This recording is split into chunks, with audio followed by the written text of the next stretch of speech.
Նկարում եմ ռանդոմ բաների վրա ու այսօր նկարելու եմ խնձորի վրա։ Ու որոշեցի նկարել ворդ, որը իբրև թե դուրս է եկել խնձորի միջից։ Մի հատ սկզբի համար իր վրա կգծեմ ու հետո արդեն կանցնեմ գունավորման։ Ես իրան իբրև թե գծեցի, ինքը համարյա չի երևում, բայց մոտավոր կհասկանամ ու ճիշտն ասած չգիտեմ ինչով կարելի է գունավորել, երևի ակրիլային մարկերներով կփորձեմ։ Որդի այսպես ասած մարմինը նկարված է ու մնում է արդեն իր մեջի դետալներն ան։ Ներկը իր վրա նորմալ չի մնում ու ինքը սենց լղոզվում է,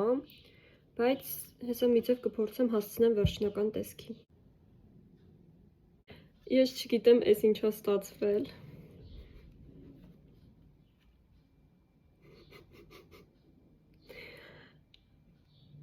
Այս անգամ էս